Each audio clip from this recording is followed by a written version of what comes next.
Assalamualaikum warahmatullahi wabarakatuh. Eh, Kembali lagi dengan saya Orlando Pirari dari kelas 12 IPA tentunya dan masih di SMA Negeri 1 Sampit.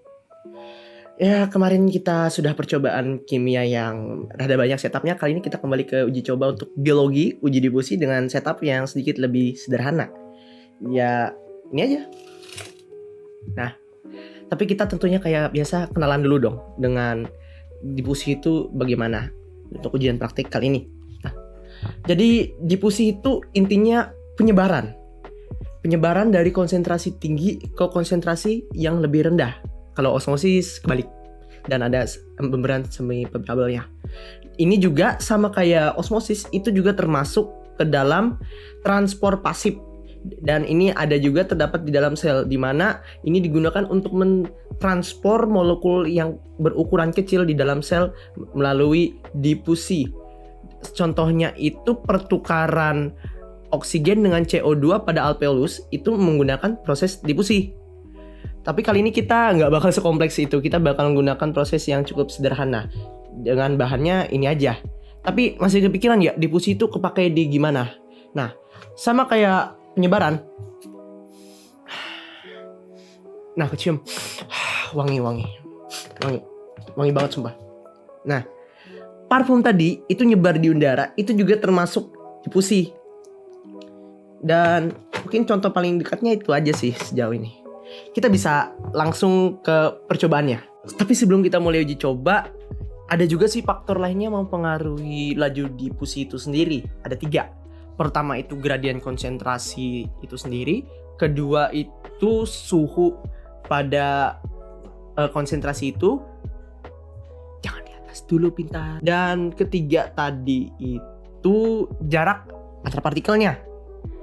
Kali ini kita akan melakukan uji coba difusi melalui air dan tinta warna berdasarkan satu faktor, dua faktor, yaitu bagaimana kita melihat cara kerjanya, dan untuk faktor kedua itu berdasarkan suhu. Kita akan membandingkannya pada suhu yang lebih rendah dengan suhu biasa, suhu ruangan.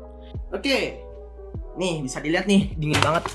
Kurang lebih setengah jam sebelum kita ngetik, ini sudah didinginkan airnya. Oke, kedua itu berdasarkan suhu, di mana ini air dingin banget dan ini air biasa. Kita bakal ngelihat laju difusinya. Tadi 2 tetes, doain aja kali ini memang 1 tetes. 1 tetes dan ini 1 tetes. 1 tetes kok, 1 tetes. Tuh, kita bisa ngelihat laju penyebarannya itu seakan berbeda kan? Ya, ini sebenarnya kayak rada ke kristalisasi airnya, tapi kayak dari banyaknya warna yang tersebar itu kita sudah cukup mendapatkan info kalau ya penyebarannya kayak gini. Nah, untuk sementara kita bisa ngelihatnya. Sembari itu mungkin kita bisa berkisah. Mungkin, nah, ada yang bertanya, kok kenapa ini penyebarannya lama banget? Ini juga dipengaruhi oleh energi yang ada, dimana suhu itu juga menandakan seberapa banyak kalor yang akan dikonversi jadi energi yang dimiliki oleh suatu zat itu sendiri. Nah, karena suhu di sini lebih rendah, energinya lebih sedikit, sehingga kecepatan gerak partikel yang ada itu lebih rendah.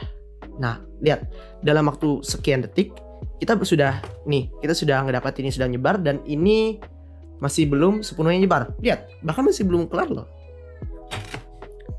Oke, setelah kita melakukan ini, kita bisa lari ke hasilnya, di mana difusi itu memang terjadi dan itu memang memindahkan dari konsentrasi lebih tinggi ke konsentrasi yang lebih rendah.